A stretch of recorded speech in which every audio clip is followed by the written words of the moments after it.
LUCIDPIXUL, and welcome back. Now, it's been a surprisingly fun week. Last week I did the Myers-Briggs test, the 16 personalities test. You can go and check it out. And it was a lot of fun. I got a chance to goof off with Emily, and Lucas and Jen came in the background to be themselves. It was kind of a little bit of a sneak peek into the orchestra that is my home. But it was a lot of fun. It was a lot of laughs and stuff like that.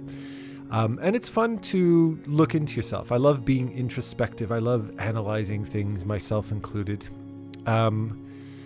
But surprisingly, that wasn't the thing that really I found the most fascinating. And that's not the thing that got me thinking all week.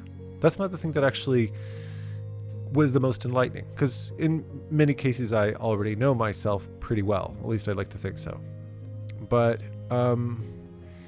what really got me going, what really got my mind going, it really got me thinking, and what's leading to today's video was all of your replies. Because as people started to voice in their thoughts and feelings and their reactions, I'd see the majority of people wrote in to say, oh, this is my result, and this is my result. And what was really amazing and kind of heartwarming at the same time was that despite the fact that we're all, quote, artists, and we all share this very common desire and drive in life, almost every single result was completely different. I mean, any imaginable result that you could get from this test, and everything in between, from one extreme to the other, were all there.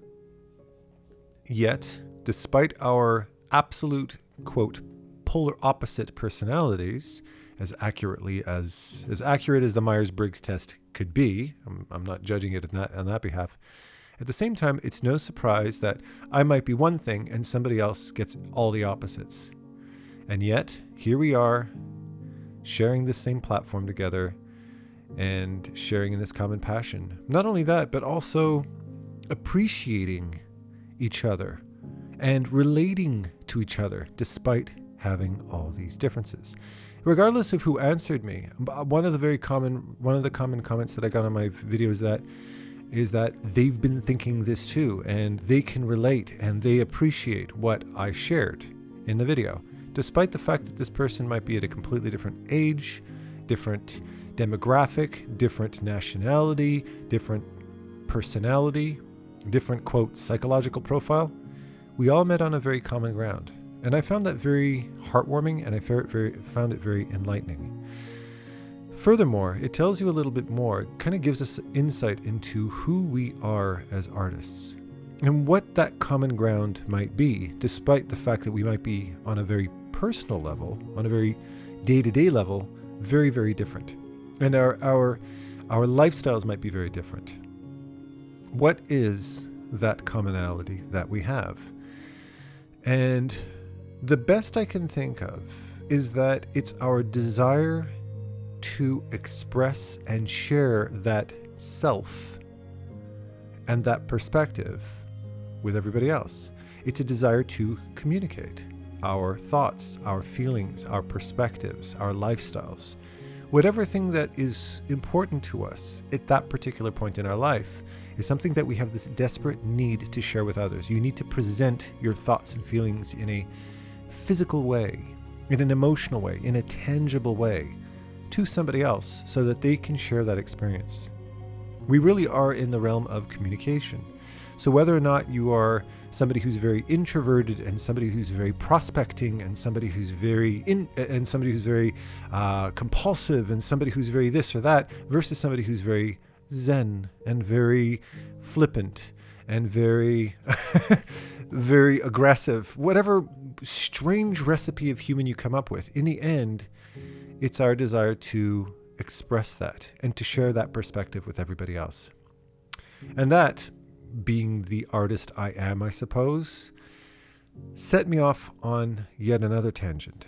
And the tangent was, if we are so different yet so similar, then why do we very often have very different perspectives of our lives and our careers? Why do some of us not ever even question the choices that we make in life when we just go with it and see where it takes us? And other people can be completely barricaded by fear and anticipation, the fear of making the wrong decision, the fear of not being good enough, the fear of this, the fear of that. There are 1.5 million reasons why we very often stop ourselves from taking that next step, from making a business decision, from pursuing a certain type of artistic career, to being public about what it is that we do. What is it? Well, the only thing I could imagine, the only difference between one person and another is their interpretation or their perspective of self. And that perspective, that interpretation, is that really a result of their own personality? Or is that a manifestation of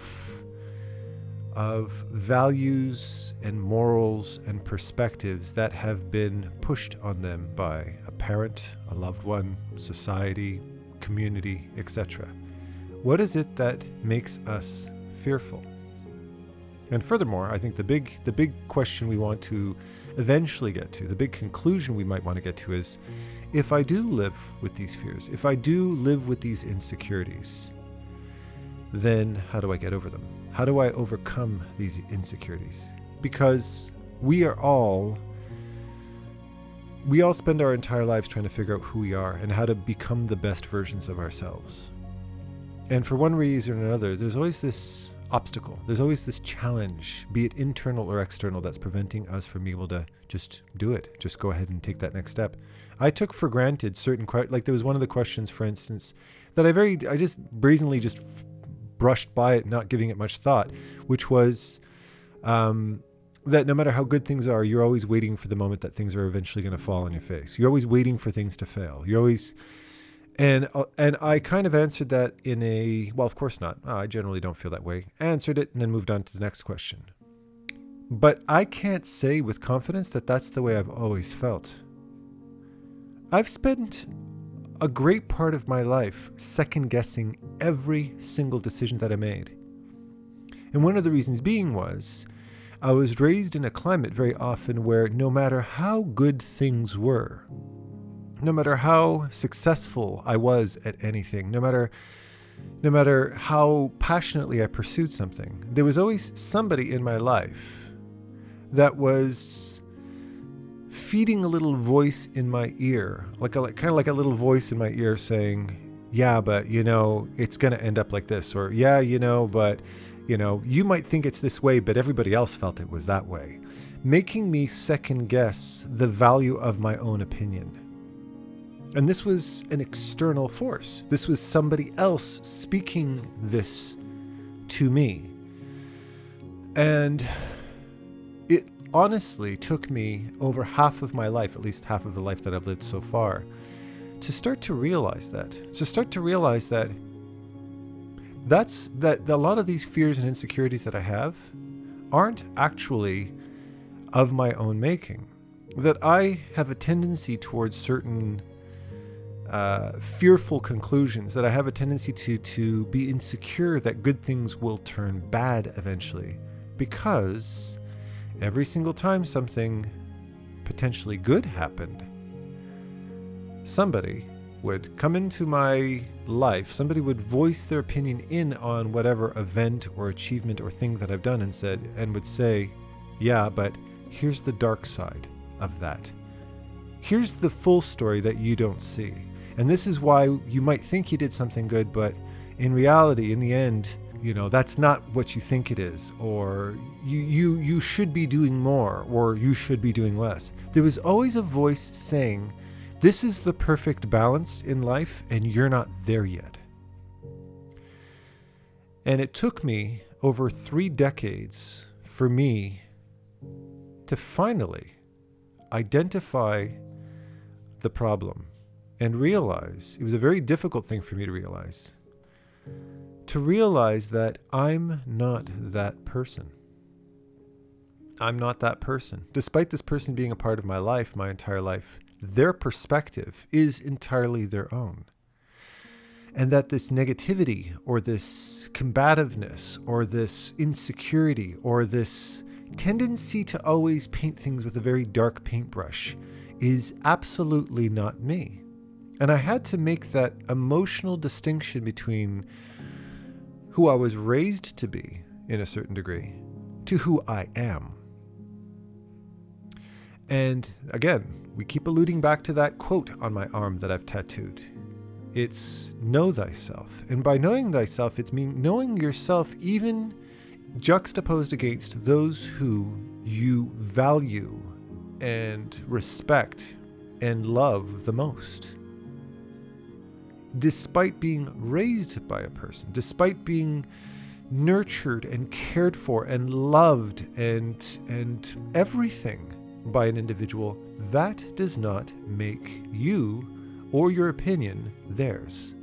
They are entirely your own.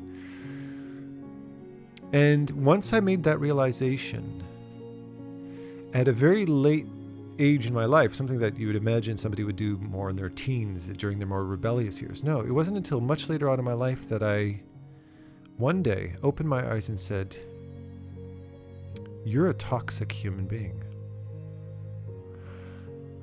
Furthermore, shame on you for trying to destroy a person's sense of integrity with your own opinion." And I don't know, I'm not sure what that person's intention was, whether it was, their will to destroy something lovely. I don't think so, because on all other accounts, they're absolutely beautiful human beings and wonderful, and some of the biggest, in some cases, some of the most inspiring people in my life. But that ingredient that they kept, that seasoning that they kept sprinkling into my life, into my thought process, didn't need to be there. It didn't need to be there. It was an unnecessary ingredient. And when I identified with that ingredient and I rejected that ingredient, it did come at a cost. And it did come at the cost of anger and resentment that somebody that I trusted, after all these years, I realized was actually doing me quite a bit of harm. I didn't resent them permanently. I didn't end up hating these people, but I did have to turn them away. I did have to let them go. And looking back at that decision years ago for me to do that, to make that very big decision, despite how much I miss them as people, despite how much I love them and how much I quote them and how much they've been an example of wonderful things and the loving father that I am and the way I love animals and people and the way and my very personality, the very thing leading to me making this video for you today and sharing these thoughts that I share with you every week is not only a manifestation of me, it's a manifestation of the wonderful things that these people have done for me. Yet, I can't see myself having them in my life. I can't bring that ingredient back into my thought process. And unfortunately, I would have to accept that ingredient, that toxicity in my life, along with all the things that I miss so dearly. So I can't regret the decision to cut that out of my life. And I also don't think it would be fair of me to try to force that person to change. I don't know if they'd be capable of it. And I don't think that if they did make that change, you can't make that kind of change because somebody else forces you to. You have to make that change because you've learned the value of that lesson for yourself. Same reason why you can tell somebody to quit smoking, but it's not until they've felt what smoking does to their own body that they can make that decision to change. Like one of my favorite expressions, it's not until you're on the brink that true change happens. So how does all of this relate to being an artist? How does all of this relate to me running my own school?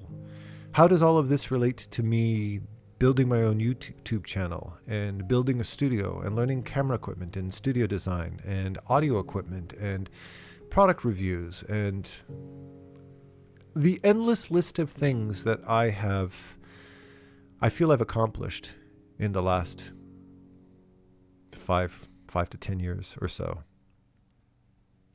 Well, if it wasn't for that decision, if it wasn't for making that decision, I have a very strong feeling I wouldn't be here talking to you today. If I didn't make that decision in my life, I do not feel like I would have been able to give myself full permission to just be myself and just do my thing and see where it goes. See where it goes.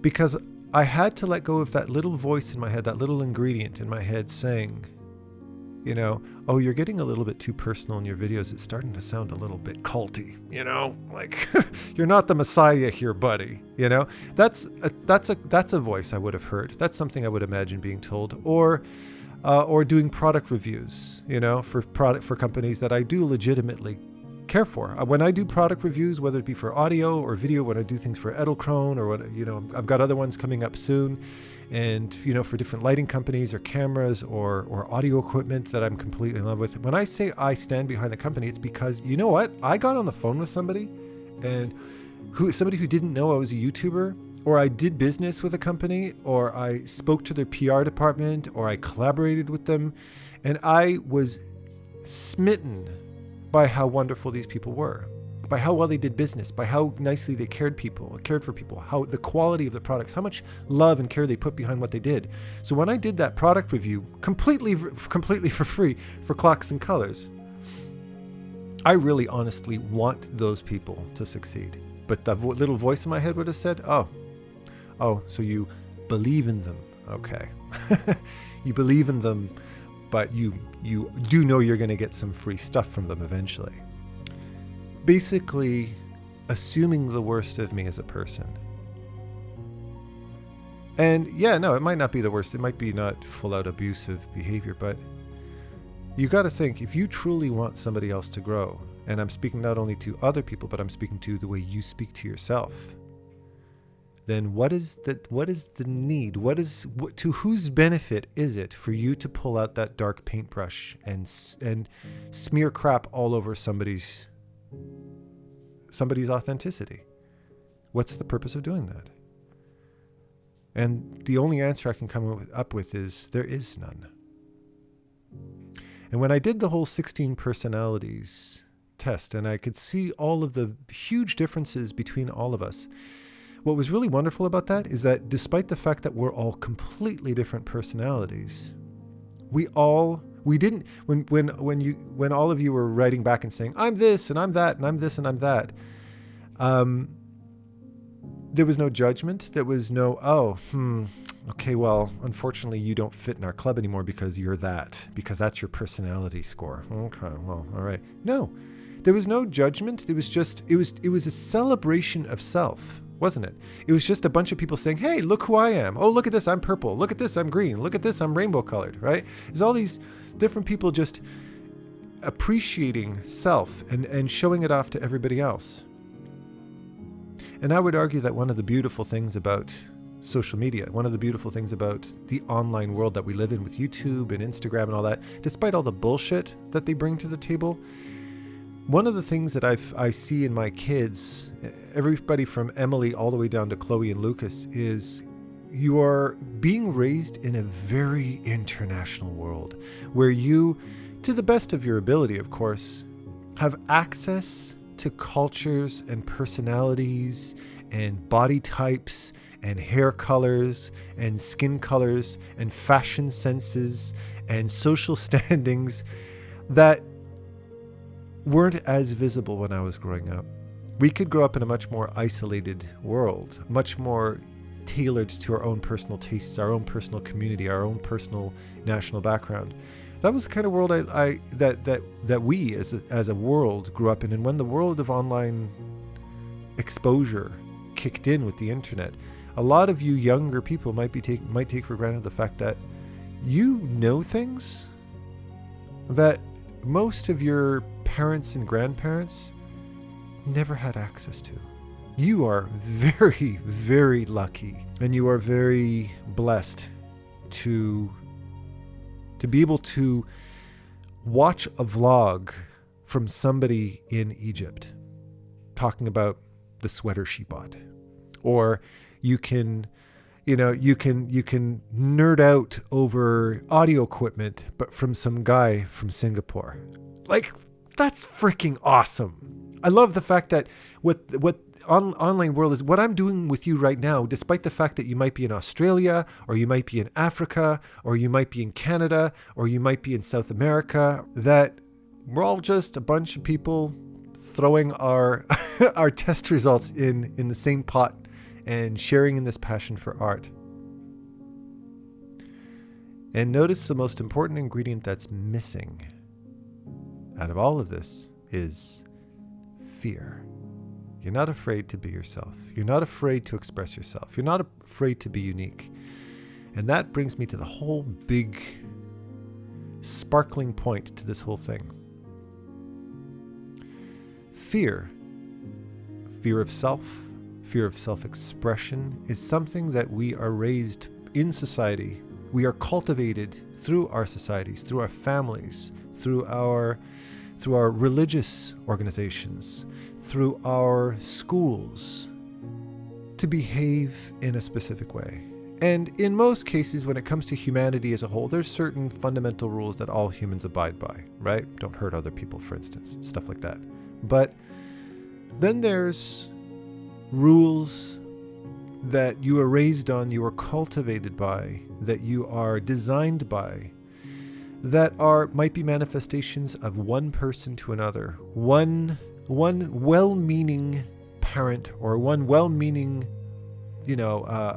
partner in your life, or one well-meaning member of your community who has a very big influence on you, that can show up at a point in your life where you're so young and you're so easily influenced that you might have a hard time distinguishing that feeling, that opinion, from your own true feelings and opinion. What do you truly feel? What are your unique values as an individual?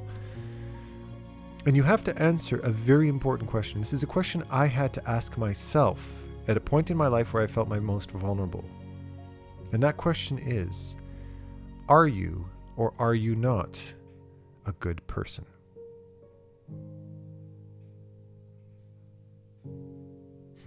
Think about that. Are you or are you not a good person? And I'm pretty sure, from what I've experienced with the hundreds of thousands of people that I've met throughout my entire life, I can name maybe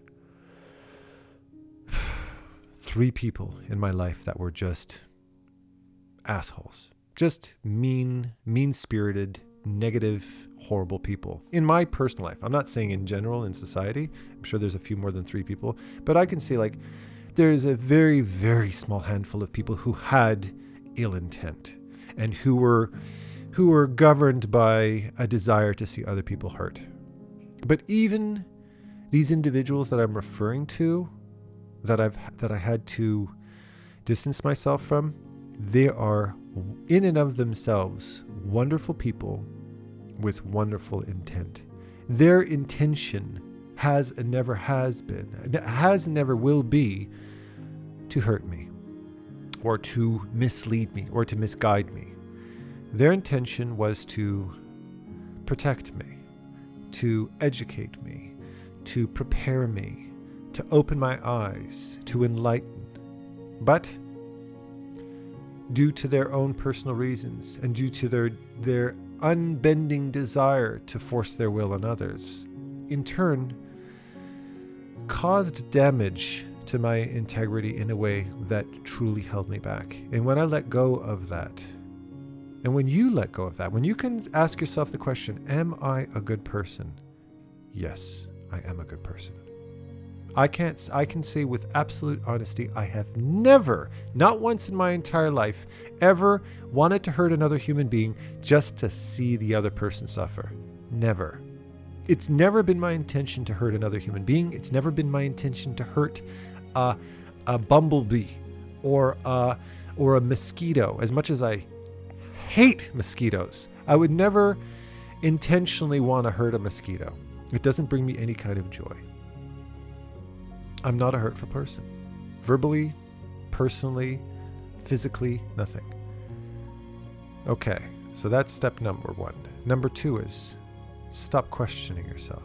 If there's something that you want to try out, if there's something that you want to do, if there's something that you want to accomplish as a professional, as a creative, as an artist, as somebody who wants to start their own business or start their own YouTube channel, their own Instagram thing, or whatever it is, whatever opportunities arise,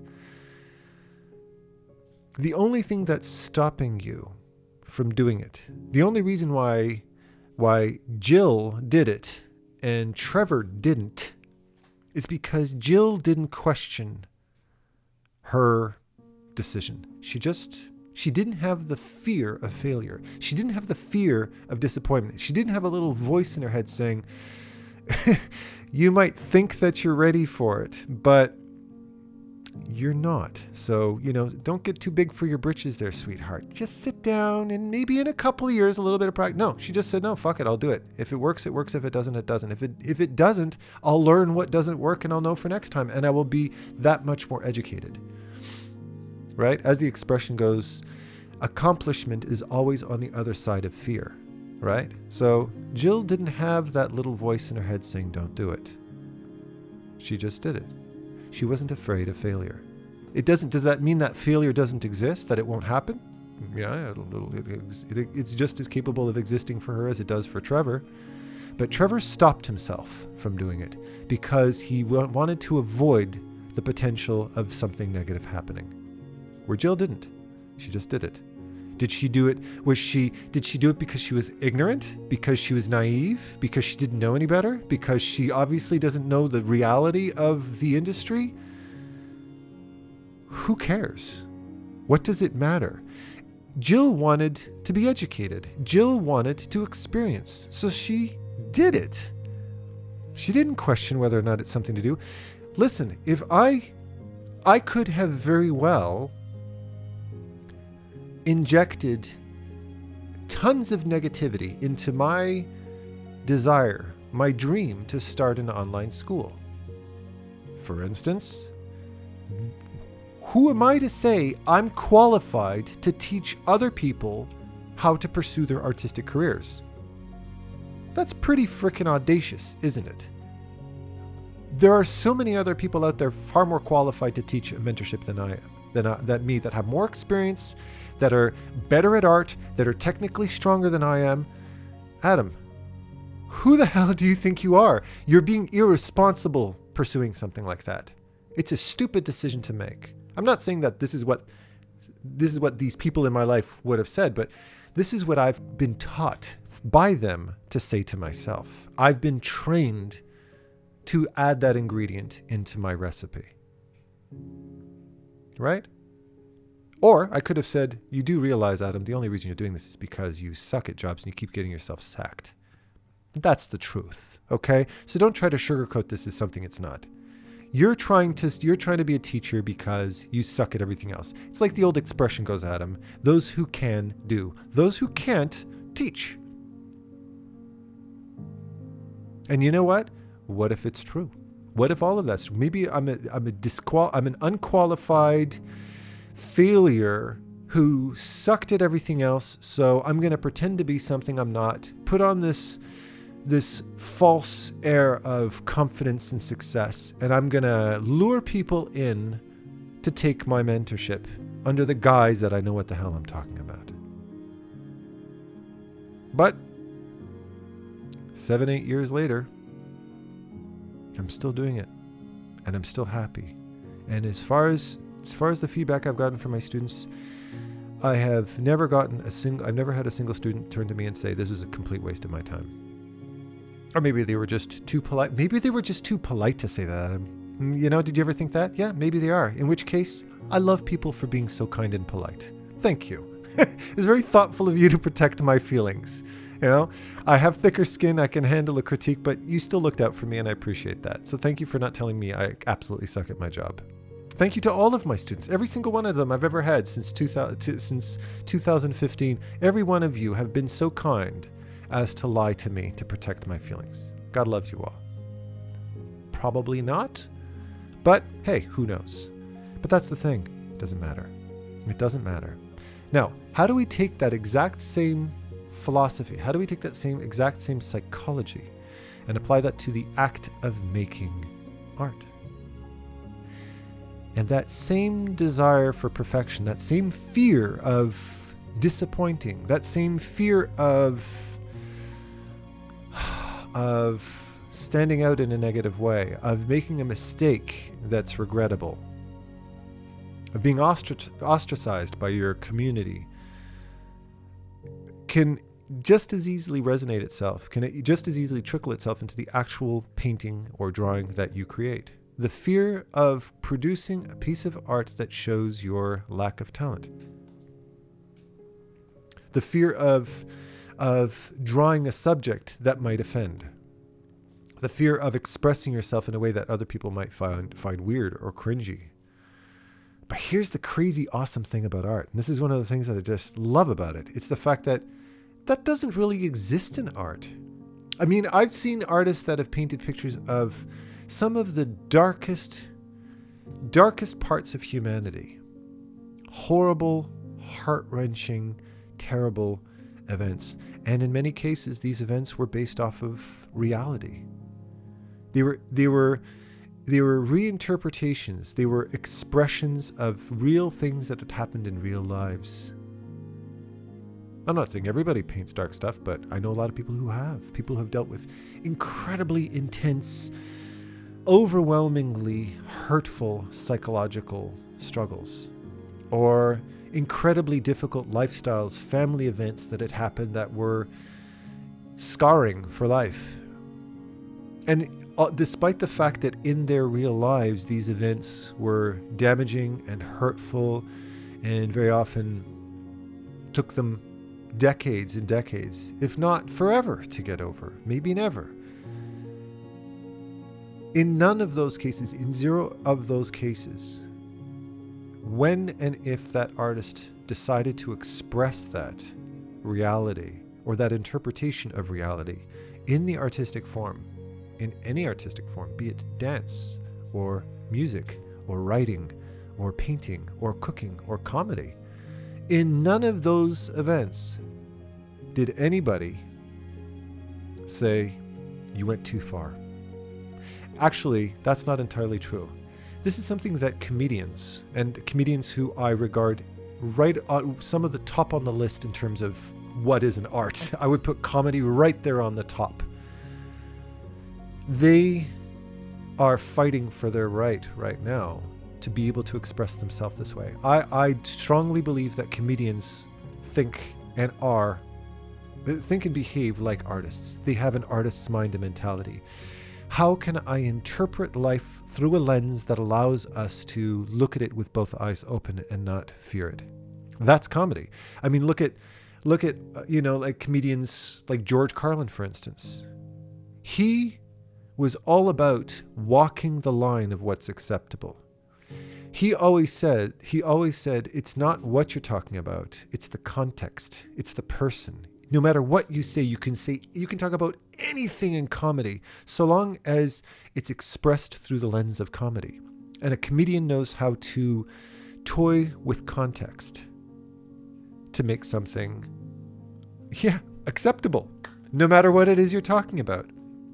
And with cancel culture and everything that we've been dealing with cancel culture, I do believe that there's a place, and that some people's very hurtful behavior does need to be watched, and people do need to be punished for some of the bullshit that comes out of their mouth sometimes, because they can really put a lot of people in harm's way.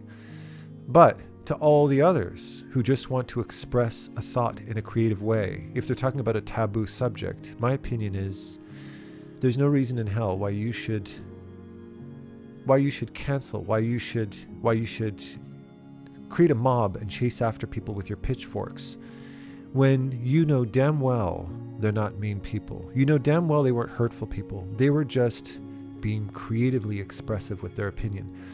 This is not something that artists like you and I, visual artists like you and I have to deal with. We can do a painting about pretty much freaking anything. And as long as it's in the artistic form, it's accepted as an artistic expression. And what this does is it gives us the freedom to be able to truly, deeply, authentically be ourselves in our rawest form. Why do you think I love Zdzisław Beksiński's work so much? What is it about him? What is it about what he expresses in his art? And it's not only his painting, it's also his photography, because he originally started his career as a photographer. He saw a certain way. He felt the world through a certain heart, through a certain mind, through a certain set of eyes. And he didn't shy away from it. He didn't shy away from how things felt. How he interpreted it could be visually jarring, it could be dark, it could be macabre, but it was always in the context of artistic, objective beauty. Although subjectively dark, objectively gorgeous, stunning. Look at Miyazaki's work with the Soul series. Another reason, why do I love the Soul series? He does not shy away from the inhumane. He does not shy away from nightmare. He does not shy away from visceral, raw, animalistic rage. He doesn't shy away from it. He expresses it fully and doesn't shy away from it. But because it's in an artistic form, we find it as intriguing, engaging, immersive, and in many cases, artistically beautiful. It's an interpretation.